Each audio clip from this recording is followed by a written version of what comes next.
Okay, welcome back. We are in episode 3 of our Bible study series on the Day of Atonement fulfilled in 70 AD. Today's episode, we're going to be talking about the 40 years from 30 AD to 70 AD. So, our purpose here, again, to explain the 40 years, and that's from the crucifixion of Christ in 30 AD, approximately, to the judgment at the coming of Christ in 70 AD. And we're going to look importantly to see how Leviticus 16 was a shadow of this 40-year timeline. And just as a note here, we're going to be using approximate dates of 30 AD for the crucifixion of Christ and 70 AD for the coming of Christ for the sake of the study. I know, whether or not it's 30 AD, 33 AD, or 70 AD, we're talking about the first century here. Again, our approximate 40-year timeline from 30 AD to 70 AD. So a good question here is, if you look at the title of our Bible study series, we're saying that the Day of Atonement was fulfilled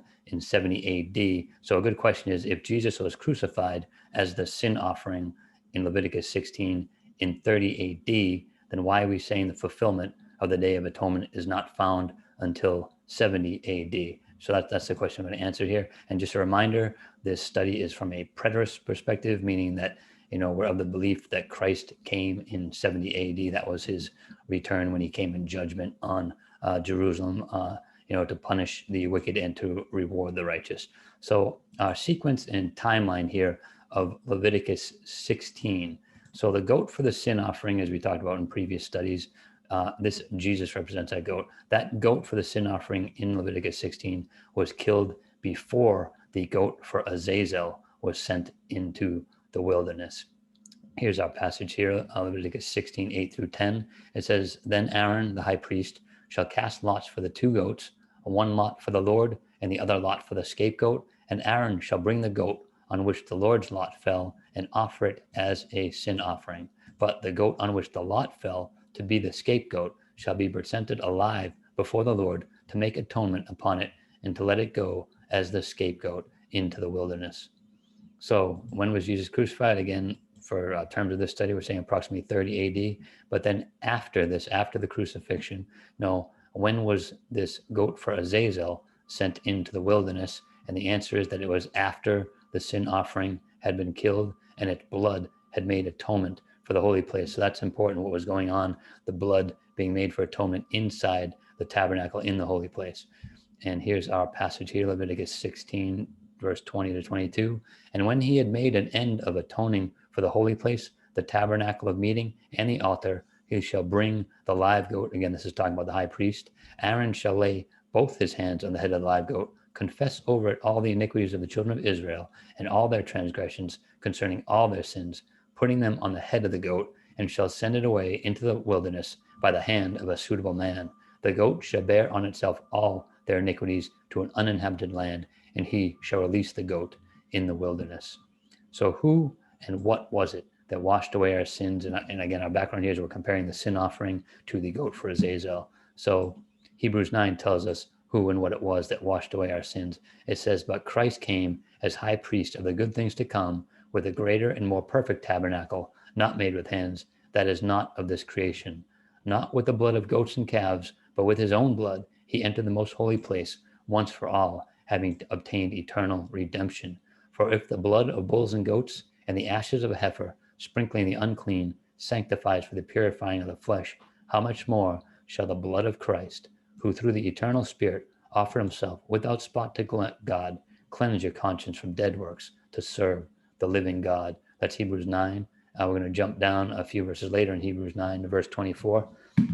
It says, "For Christ has not entered the holy places made with hands, which are copies of the true, but into heaven itself, now to appear in the presence of God for us. Not that he should offer himself often, as the high priest enters the most holy place every year with the blood of another. He then would have had to suffer often since the foundational world. But now, once at the end of the ages, he has appeared to put away sin by the sacrifice of himself.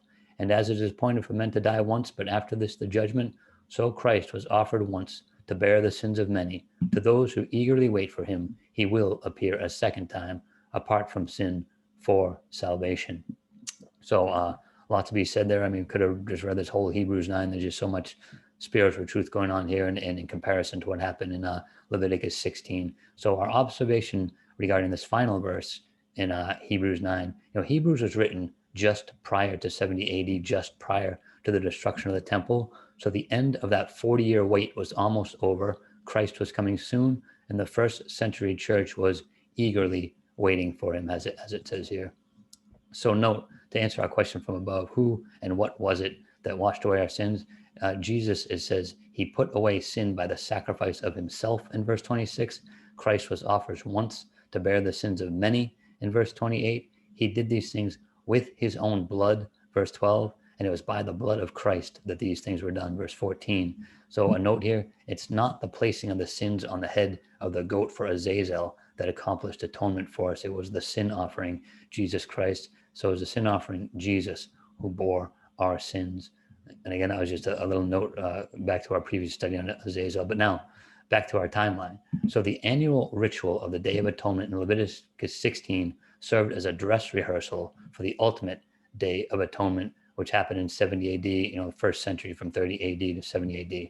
So the timeline of the first century reality was that Jesus was crucified in 30 AD, and then next he went into the holy place with his own blood and resided there in the holy place in heaven, for 40 years before his return. And finally, he returned in 70 AD to execute judgment. So our parallel to this in Leviticus 16, the timeline and a typology of the reality was that, one, the sin offering was killed. That goat for the sin offering was a type of the crucifixion of Jesus. And item 2, to match item 2 up here, the high priest went into the holy place with the blood of the sin offering to make atonement for the holy place. And that time that he spent there in Leviticus 16, certainly that happened one day. It was a day of atonement, but again, it was a picture of Christ where he was in heaven for 40 years. So this is a type of the 40 years that Jesus was in heaven. And then finally, the high priest came out of the holy place and executed judgment on the goat of Azazel by sending it into the wilderness. This is a type of Satan being cast into the bottomless pit and then later released in Revelation 20. We're going to show those parallels more in future episodes. So the basic takeaway from today's episode was that the Day of Atonement ritual in Leviticus 16 was a shadow of the reality that occurred in the first century, 30 AD to 70 AD, in the crucifixion of Christ, and then the judgment on Satan. So in future episodes, we're going to look more detail at the parallels between Leviticus 16, Revelation 20, and we're also going to tie 1st Enoch into that. So again, let me know if you have any questions. And until next time, contend earnestly for the faith which was once for all delivered to the saints, and God bless.